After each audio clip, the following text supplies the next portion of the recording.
The Cretaceous night is torn apart by lightning. Rain turns the forest floor to mud, and for a moment the landscape is illuminated. There it stands, a Tyrannosaurus rex. Its massive head, filled with teeth like railway spikes, turns slowly. A low rumble echoes from its chest, vibrating the ground. Its powerful legs brace its 7-ton body against the wind. Its tiny arms seem almost comical, yet every part of this creature is built for predation. It is the tyrant lizard king, a monster from a lost world. But what if that image is incomplete? As the T-Rex roars, imagine something new. Imagine a downy coat of primitive feathers clinging to its back and arms, maybe even a fan of display quills on its tail. These are not modern bird feathers, but ancient filaments, offering insulation against the cold. This single addition changes everything we thought we knew. Did dinosaurs, even the most fearsome, truly have feathers? This is the heart of one of science's most exciting debates. The journey to answer this question will take us from old museums to remote fossil beds and force us to redraw the dinosaur family tree. For over a century, our vision of dinosaurs was shaped by Victorian discoveries. Early scientists finding massive bones looked to modern reptiles for clues. Dinosaurs were reconstructed as giant, lumbering lizards, scaly, cold-blooded, and doomed to extinction. This image was cemented in popular culture, gray or green behemoths dragging their tails through swamps. Films and books reinforced this vision, giving us terrifying, scaly predators. The idea of feathered dinosaurs seemed absurd. Feathers belong to birds, small, delicate, chirpy. Dinosaurs are enormous, terrifying, extinct. To suggest a link between the two felt like a contradiction. For many, it diminished the power and mystery of dinosaurs. The scaly monster was a perfect villain. The feathered giant, something more complex. This resistance wasn't just public opinion, it was scientific tradition. For decades, the reptilian model was dogma, taught in universities and displayed in museums. Skin impressions seemed to show scales, confirming the theory. To introduce feathers was a scientific earthquake, threatening to topple a century of thought. The stage was set for a revolution. The first real tremor came in 1996 from Liaoning, China. A small dinosaur, Microraptor, was found with a halo of simple hair-like filaments, proto-feathers.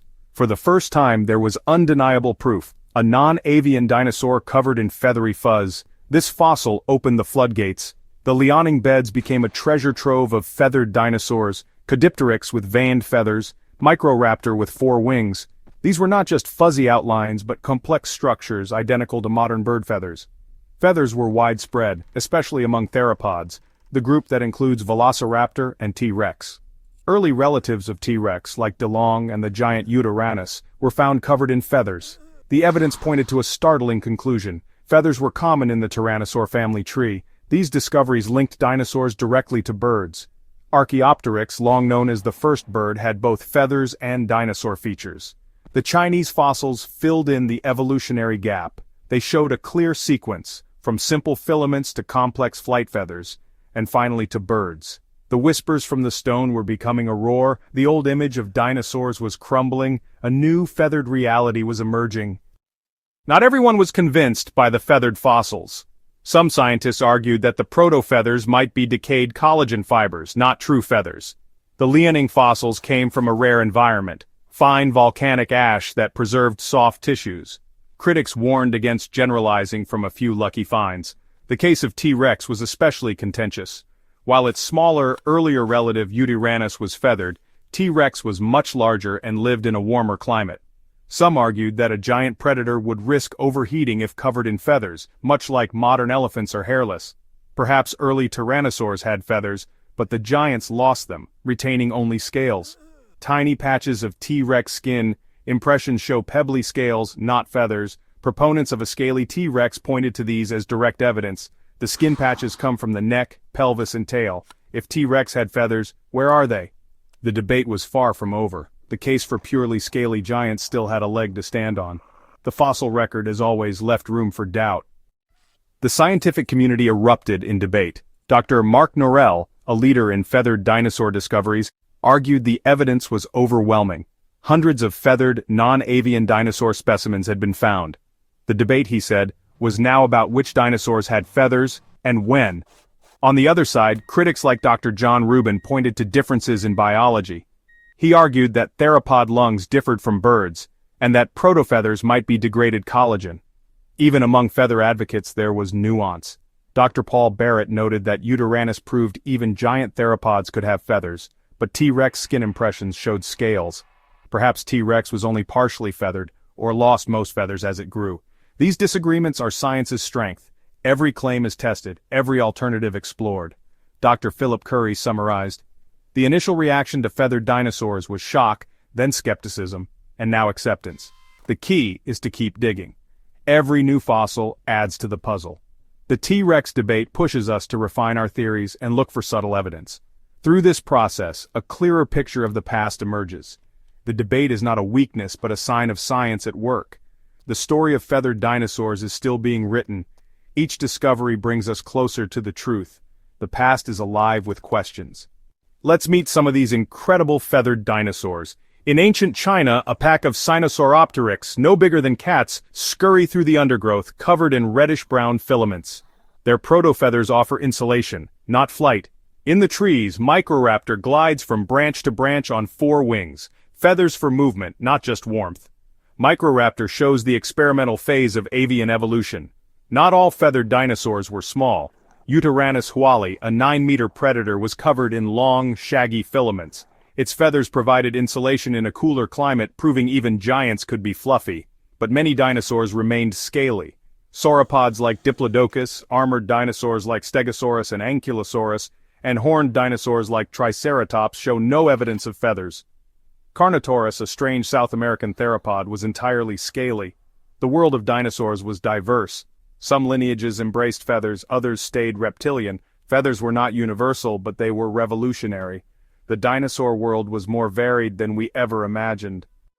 Why did dinosaurs have feathers? The first answer is warmth.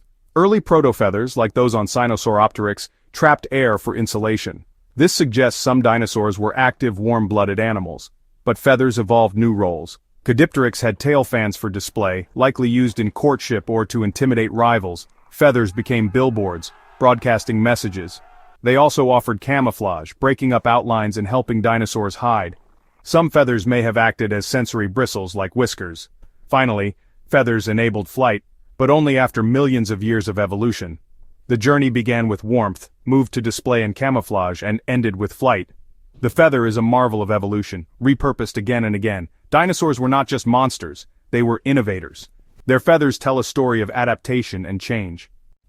Today, the scientific consensus is clear. Many dinosaurs had feathers. The question is no longer if, but which ones and what kind. Museums are updating their displays, showing dinosaurs in feathered glory. Feathers likely appeared early in dinosaur evolution, starting as simple filaments. Most theropods, including Velociraptor and young Tyrannosaurs, had feathers. Adult T-Rex may have lost most feathers as it grew.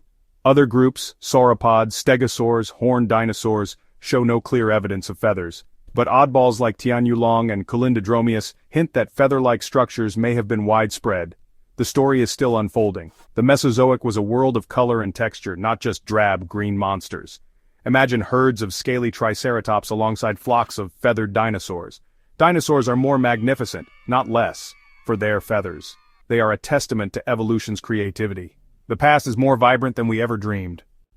The feathered dinosaur debate is more than academic. It changes our place in the story of life. Dinosaurs are not gone. They live on as birds. Every pigeon, eagle, and chicken is a living dinosaur. This is not metaphor, but biological reality. The link, once controversial, is now clear macroevolution. The story of feathered dinosaurs shows science in action. Old ideas challenged, new evidence tested, understanding refined. New tools let us see fossilized feathers and even reconstruct dinosaur colors. We know Sinosauropteryx had a striped tail. Anchiornis was black and white with a red crest. We are revealing the true colors of a lost world. The question of feathers sparks curiosity and imagination. It transforms dinosaurs from movie monsters into real, relatable creatures. They had to stay warm, attract mates, and hide, just like animals today. The feathered dinosaur is a symbol of discovery and a reminder that new wonders await if we keep looking.